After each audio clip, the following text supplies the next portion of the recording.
انسانوں کی ہدایت کے لیے امیر المومنین کی ولایت کے بعد آسمانوں میں خبر بچی نہیں کہ کسی اور مزید نبی کی ضرورت ہوگی وہ خبریں پہنچائے.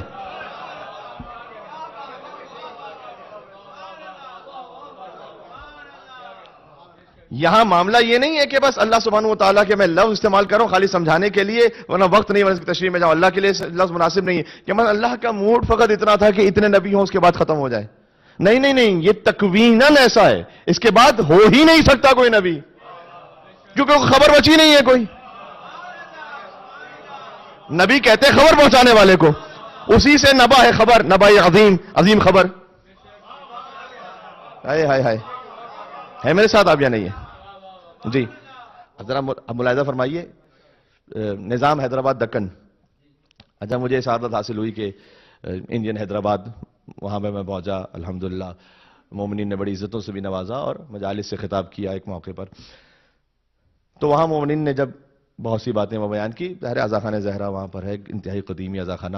اور نظام حیدرآباد دکن، ان کے بارے میں تو اب تک معلوم بھی یہ نہیں ہے کہ وہ شیعہ تھے، سنی تھے، جو بھی تھے، لیکن بہرحال محب علی جنیدی طالب علیہ السلام تھے. ہمیں اسی سے سروکار ہے، ہمیں یہی مطلب کافی ہے. تو ان سے کہتے ہیں پوچھا گیا کہ اللہ سبحانہ وتعالیٰ نے نبوت کو محمد مصطفیٰ صلی اللہ علیہ وآلہ وسلم پہ ختم کیوں کر دیا جبکہ ایک اور شخصیت ایسی باقی تھی کہ جو اس لائق ہو کہ نبوت کے بوجھ کو اٹھا سکے. سمجھ آ رہی؟ ایک شخصیت اور ایسی ہے کہ بار نبوت ان پر بھی آ سکتا تھا، تب اللہ نے ختم کیوں کر دیا؟ تو شخصیت ہی نہ ہوتی کوئی. تو کہا کیوں ہے؟ یہ ہے کہ ایک ایسی شخصیت کو دے جس میں اتنا ظرف ہے کہ وہ کار نبوت کو سنبھال سکیں. اللہ نے نبوت محمد مصطفیٰ صلی اللہ علیہ وآلہ وسلم پہ ختم کر دی. تو انہوں نے بڑا لطیف جواب دیا. انہوں نے کہا ہمیشہ عہدہ اس لیے نہیں ختم کر دیا جاتا کہ کوئی شخصیت نہیں بچی آگے. عہدہ اس لیے بھی ختم کر دیا جاتا ہے کہ جس کام کے لیے عہدہ تھا وہ کام مکمل ہو چکا ہے.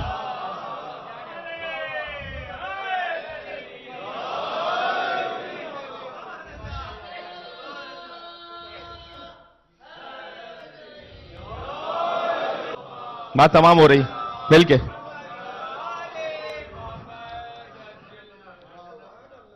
انہوں نے فرمایا کہ کبھی عہدہ اس لیے ختم کر دیا جاتا ہے کہ کوئی آگے اس عہدے کے لیے جس کام کے لیے وہ عہدہ تھا وہ کام مکمل ہو چکا ہے. اس کے لیے ہمارے پاس دلیل موجود ہے قرآن کی، فَإِن لَمْ تَفْعَلْ فَمَا بَلَّغْتَ رِسَالَتَهُ. ہائے ہائے ہائے، اگر آپ نے یہ نہ پہنچایا تو رسالت کو کوئی کام ہی انجام نہ دیا. تمام انبیاء آئے ہیں، وہ محمد رسول اللہ کا جب کلمہ پڑھیں تب وہ امام اور نبی بنیں گے، تب وہ نبی بنیں گے، تب وہ رسول بنیں گے اگر وہ محمد رسول اللہ کا کلمہ پڑھیں. اور حضور مکرم کی رسالت کا کام اس وقت باقی رہے گا جب وہ پہنچائے من کنت مولا فہذا علی مولا، ورنہ آپ نے رسالت کا کوئی کام ہی نہیں کیا. یہ کوئی تکلف کی بات تو نہیں، تو قرآن کی آیت ہے. یہ تو میں قرآن کی آیت کا ترجمہ پڑھ رہا ہوں. اور اس لیے کہ اللہ نے اپنے حبیب سے جب کوئی تکلف نہیں کیا تو اللہ ان کے ماننے والوں سے کہنا چاہ رہا ہے کہ میں اپنے حبیب سے کہہ رہا ہوں کہ یہ نہ پہنچایا تو کچھ نہ پہنچایا. یعنی تم سمجھ لو کہ اگر یہ نہ مانا تو کچھ نہیں مانا.